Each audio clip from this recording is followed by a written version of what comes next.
Hello friends, आज से हम लोग पंजीकरण अधिनियम 1908 को देखेंगे, जिसको अंग्रेजी में रजिस्ट्रेशन एक्ट 1908 भी कहा जाता है। ये आपकी बहुत सारी परीक्षाओं के लिए महत्वपूर्ण है। पर अभी जैसे राजस्थान की परीक्षा आ रही है प्रीलिम्स के लिए, तो वहाँ भी इसको पूछा जाता है। तो चलिए हम लोग अपने इस क्लास की शुरुआत करते हैं। इसमें मैं आपको इम्पोर्टेंट क्वेश्चन कराऊंगा। जो भी क्वेश्चन आपसे पहले पूछे गए हैं, सारे इम्पोर्टेंट क्वेश्चन को मैं आपको इस वीडियो में कराने वाला हूं। और ऐसे हमारे कई सारे पंजीकरण अधिनियम को लेकर वीडियो आएंगे। वीडियो बड़े छोटे छोटे होंगे, 10-10 क्वेश्चन में डिवाइड होंगे। उससे होगा क्या कि आप लोग आते जाते किसी भी समय अपनी तैयारी को देख सकते हैं कि वो कैसी है। यदि आप इसका पीडीएफ लेना चाहते हैं तो हमें कमेंट बॉक्स में ज़रूर लिखिएगा। तो चलिए शुरू करते हैं अपनी क्लास को। पहला क्वेश्चन है, रजिस्ट्रीकरण अधिनियम है एक सामान्य विधि, एक विशेष विधि, एक स्थानीय विधि या उपर्युक्त सभी। तो रजिस्ट्री जो करण अधिनियम है 1908 का जो अधिनियम है, ये एक विशेष विधि है, इसलिए इस क्वेश्चन का राइट आंसर ऑप्शन नंबर 2 हो जाएगा। चलिए आगे अगले सवाल पर चलते हैं। रजिस्ट्रेशन अधिनियम है पूर्णतः समेकित बिल, अंशतः समेकित बिल, एक एवं दो दोनों या केवल दो। तो इसका right answer option number A है। रजिस्ट्रेशन अधिनियम जो है वो एक पूर्णतः समेकित बिल है। चलिए आगे अगले सवाल पर चलते हैं। रजिस्ट्रीकरण अधिनियम का विस्तार, इस सवाल को हम लोग छोड़ देते हैं क्योंकि जम्मू कश्मीर को छोड़कर अब किसी भी अधिनियम का विस्तार नहीं है, इसलिए इस क्वेश्चन को हम लोग नहीं करेंगे। ये आपकी बुक जो है पुरानी है, वहाँ से मैंने ये सवाल जो है किसी परीक्षा में पूछा गया था, वहाँ से इसको उठाया है। ये नए क्वेश्चन में नहीं है, इसलिए इसको हम लोग अभी स्किप कर दे रहे हैं और हम बढ़ चलते हैं अगले क्वेश्चन की तरफ।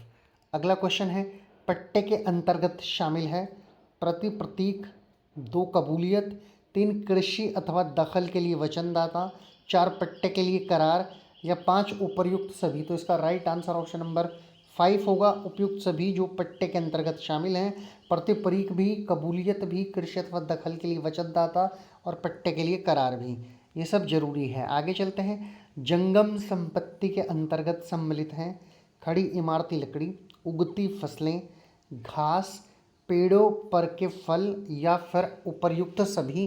क्वेश्चन नंबर 5, इसका राइट आंसर ऑप्शन नंबर 5 ही है। सभी जो चीज़ें हैं ये जंगम संपत्ति के अंतर्गत आती हैं। कौन कौन सी?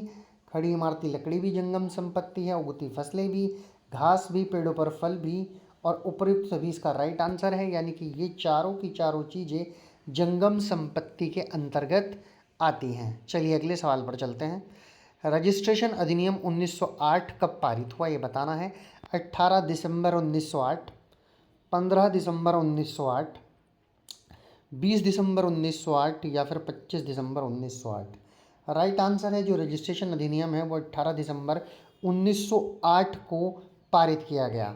ये पारित होने की डेट है, अब लागू होने की डेट देखते हैं। अगले सवाल में, रजिस्ट्रीकरण अधिनियम 1908 कब लागू हुआ? 1 जनवरी 1909, 1 जनवरी 1910, 10 जनवरी 1909 या 10 मार्च 1909। तो ये लागू जो हुआ वो हुआ 1 जनवरी 1909 को। यानी अधिनियम किस कौन से सन का है? 1908 का। और लागू कब हो रहा है? 1909 को। ये आप याद रखेंगे। अगले सवाल पर चलते हैं। रजिस्ट्रीकरण अधिनियम 1908 से पूर्व कौन सा अधिनियम प्रवर्तित था? यानी पूछा गया है कि जब तक रजिस्ट्रीकरण अधिनियम नहीं था 1908, उससे पहले इसके स्थान पर कौन सा अधिनियम था? ऑप्शन 1 रजिस्ट्रीकरण अधिनियम 1877, 2 रजिस्ट्रीकरण अधिनियम 1980, 3 रजिस्ट्रीकरण अधिनियम 1887 और रजिस्ट्रीकरण अधिनियम 1897। तो इसका राइट आंसर ऑप्शन नंबर 1 हो जाएगा। रजिस्ट्रीकरण अधिनियम 1877 उससे पहले था। 1980 तो होगा ही नहीं क्योंकि 1908 का तो ये अधिनियम खुद से है, तो 1980 कहाँ हो जाएगा?